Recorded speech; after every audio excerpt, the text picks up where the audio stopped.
अपने पैर पर कुल्हाड़ी कैसे मारनी है ये कोई मालदीव से सीखे। मालदीव बिल्कुल श्रीलंका की राह पर चल रहा है, बिल्कुल श्रीलंका के नक्शे कदम पर चल रहा है। श्रीलंका जिस तरीके से पहले भारत का हमराज हुआ करता था, भारत का दोस्त हुआ करता था और श्रीलंका की हर मुसीबत में भारत हमेशा साथ खड़ा दिखाई दिया है, हमेशा भारत ने साथ दिया है। लेकिन श्रीलंका ने क्या किया? शुरुआत में श्रीलंका ने दगाबाजी की। श्रीलंका गया, चीन की गोद में जाकर बैठ गया और उसके बाद चीन ने श्रीलंका के साथ क्या किया? चीन ने श्रीलंका को ऐसे कर्ज के माया जाल में फंसाया कि श्रीलंका कराह उठा, उनकी इकोनॉमी ध्वस्त हो गई, लोग भूखे मरने को मजबूर हो गए। 1 किलोमीटर जाने के लिए कैब से 5,000 रुपए देने पड़ते थे, एलपीजी सिलेंडर्स के दाम आसमान छू रहे थे, लोग हाहाकार कर रहे थे और उस वक्त मदद के लिए भी कौन आगे आया था?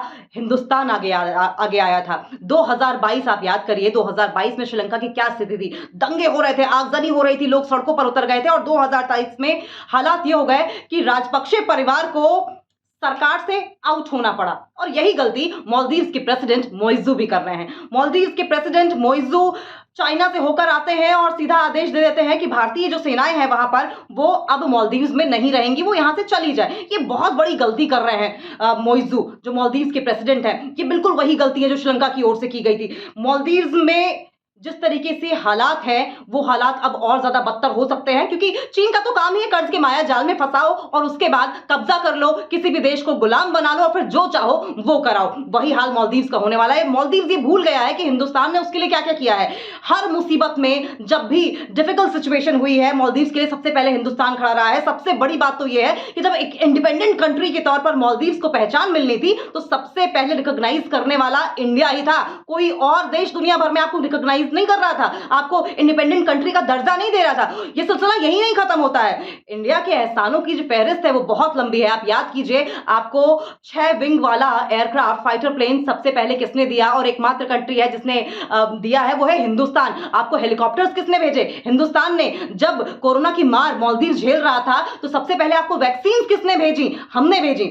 और इसके अलावा जब वहां पर पानी के लिए त्राहिमाम हो रहा था तो मिनरल वाटर, बिस्लेरी जैसे मिनरल वाटर की खेप हमने वहां भेजी जब तक कि आपकी आपूर्ति पूरी नहीं हो गई। इसके अलावा जब वहां पर मेडिकल सिचुएशन खराब होती है या अस्पतालों में सर्विसेज नहीं होती, कोई गंभीर पेशेंट होता है तो उसे एयर के जरिए इवैक्यूएट करके यहां हिंदुस्तान में इलाज किया जाता है। वहां की तमाम जो दवाइयां हैं वो हिंदुस्तानी है। इतना नहीं और कितना कोई पड़ोसी देश आपके लिए करेगा। लेकिन उसके बावजूद आप लोगों ने जिस तरीके से मालदीव ने हिंदुस्तान के लिए, हिंदुस्तान के प्राइम मिनिस्टर के लिए अभद्र टिप्पणी की है वो वाकई शर्मनाक है। और इस पर भी कौन कहे कि मालदीव शर्मिंदा हो या मालदीव के प्रेसिडेंट शर्मिंदा हो। मालदीव के जो तेवर हैं वो वाकई बेहद खराब है। न सिर्फ विश्व पटल पर उनकी किरकिरी हो रही है बल्कि उनके देश में भी अब उनके खिलाफ आवाजें उठने लगी है। लेकिन एक बात मालदीव को समझनी पड़ेगी, कहीं ऐसा ना हो कि आप चीन के गुलाम बनकर रह जाए, बिल्कुल श्रीलंका की तरह। हालांकि श्रीलंका को बाद में अकल तो आ गई, श्रीलंका बाद में संभला। जब उसकी अर्थव्यवस्था जब गंभीर थी, नीचे गिर रही थी तो हिंदुस्तान ने एक बार फिर से मदद का हाथ आगे बढ़ाया,